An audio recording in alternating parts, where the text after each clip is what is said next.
வணக்கம். நான் உங்கள் அன்பான சயின்டிபிக் வேதிக் அஸ்ட்ராலஜர் அஸ்ட்ரோ அருண்ஜி பேசுகிறேன். நல்லது நினைப்போம், நல்லதே நடக்கும். தொடர்ந்து நம்மளுடைய சேனல்ல வரக்கூடிய வீடியோஸ்லாம் நீங்க பார்த்துட்டு இருப்பீங்க நம்புறேன். அறிவியல் சார்ந்த ஜோதிட கருத்துக்களை எந்த விதத்திலும் முகைப்படுத்தாமல் உள்ளது உள்ளவாறு பார்த்து கொண்டிருக்கிறோம். பரிகாரங்கள் அறிவியல் விஷயத்துக்கு இல்லாத சார்ந்த விஷயத்துக்குள்ள மட்டும் இருந்து இந்த பரிகாரங்கள் இது மாதிரி அறிவியல் சார்ந்த இல்லாத விஷயத்துக்குள்ள போகாமல் நம்ம பார்த்து கொண்டிருக்கிறோம்.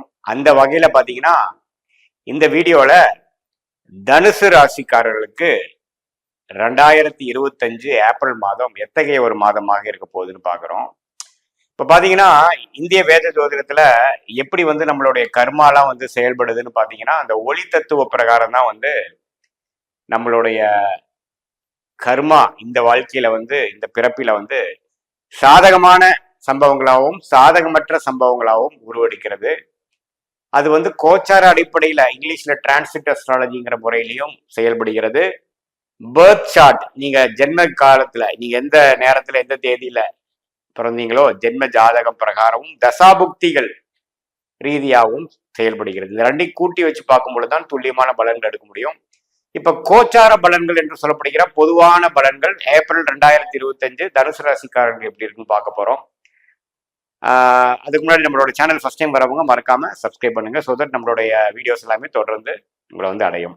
இப்ப பாத்தீங்கன்னா தனுசு ராசிக்கு ராசியோட அதிபதியாகிய குரு மே 14ஆம் தேதி தான் இடம்பெறுகிறார். ஒரு ராசியில இருந்து இன்னொரு ராசிக்கு மாறுறார். ஸோ 6ஆம் இடத்திலே ஏப்ரல் மாதம் முழுவதும் இருக்கிறது ஒரு அமைப்பு.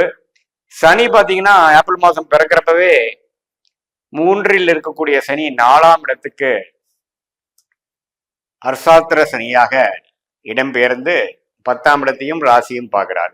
ஸோ இது எப்படி ஒரு அமைப்பு கொடுக்குதுன்னா அந்த சனி பயிற்சி இதுவரை கொஞ்சம் குளிர் காய்ந்து கொண்டிருந்த தனுசு ராசிக்காரர்கள் எந்த விதத்திலையும் ஒரு பெரிய ஒரு முயற்சிகளோ பெரிய ஒரு முன்னேற்றத்துக்கு நோக்கி போகாமல் அப்படியே மெயின்டெனன்ஸ் மோட்ல இருந்துட்டு இருந்த தனுசு ராசிக்காரர்களுக்கு அடுத்த கட்ட நடவடிக்கைகளுக்கு வேணுங்கிற இடம், வீடு, வண்டி, வாகனம், வேலை, தொழில், தாயார், அது மாதிரி சில முக்கியமான விஷயங்களுக்காக நம்ம மெனக்கெடுதல், முயற்சி எடுத்தல், அடுத்த கட்ட வாழ்க்கைக்கு நகர்ந்து செல்லுதல்ங்கிற சில விஷயங்கள் நடக்குது. அது அருமையான ஒரு விஷயம்தான். ஏன்னா எவ்வளவு நாள் தான் நம்ம தேக்க நிலையில இருக்க முடியும் பாருங்க.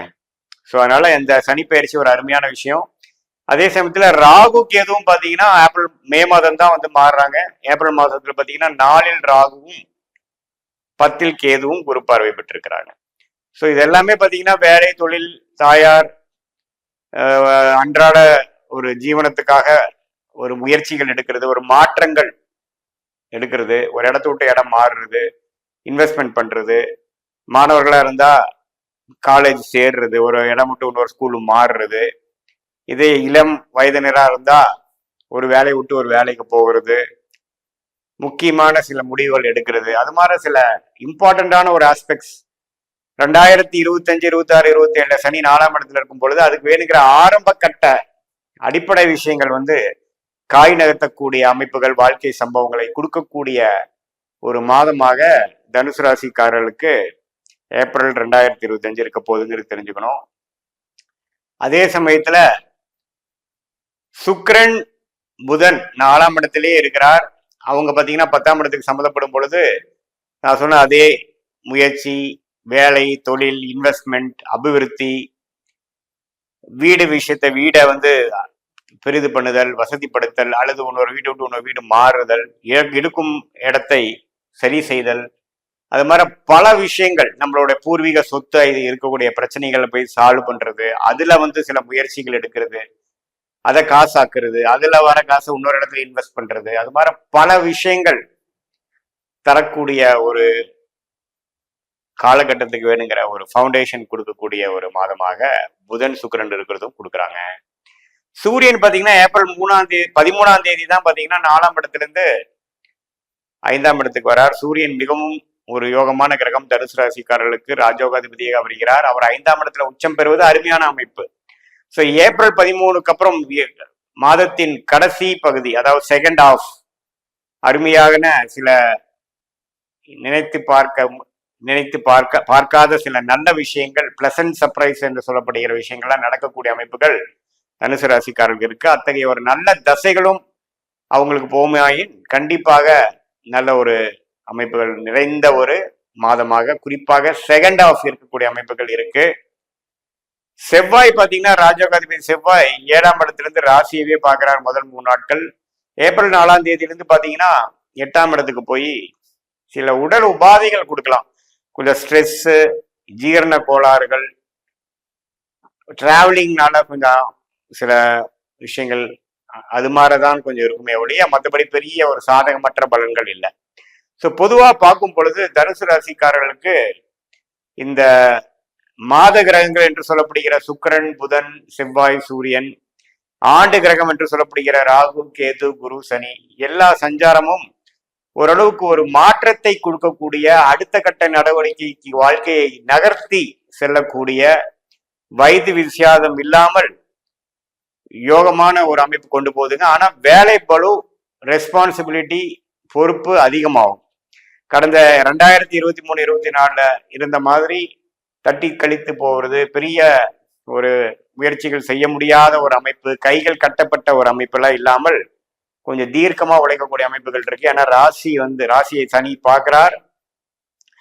ஸோ அது கொஞ்சம் எல்லா விஷயத்துலையுமே ஒரு டெவலப்மெண்ட் ஓரியன்டான தாட் ப்ராசஸ் கொடுத்து வாழ்க்கையில அடுத்த கட்ட முன்னேற்றத்தை நோக்கி கண்டிப்பாக செல்லக்கூடிய அமைப்புக்கு இந்த ஏப்ரல் மாதம் ஒரு முன்னோடியாக, ஒரு அடிப்படையாக வரும் என்பது சொன்னால் அது மிகையாகாது.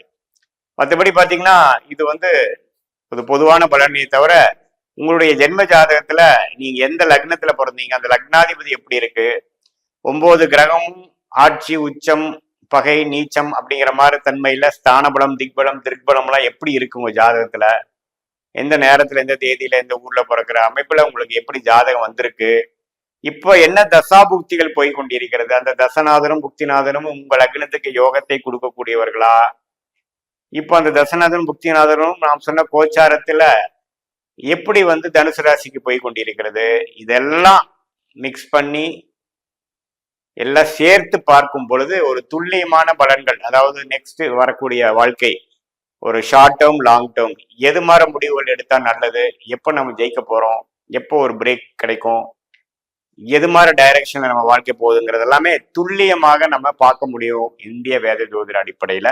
அது சயின்டிபிக் வேலை நம்ம பார்க்கலாம். எந்த வித மூடநம்பிக்கையிலையும் போகாமல், மிகைப்படுத்தாமல், பரிகாரங்கள் அது மாதிரி விஷயம் சொல்லாமல், உள்ளது உள்ளவாறு எது நடக்குமோ அது தெரிந்து கொண்டு அதுக்கு தகுந்த முடிவுகளை எடுத்து வாழ்க்கையில வெற்றி பெற முடியுங்கிறது நீங்க தெரிஞ்சுக்கணும். மீண்டும் மற்றொரு காணொளி சந்திப்போம். நன்றி, வணக்கம்.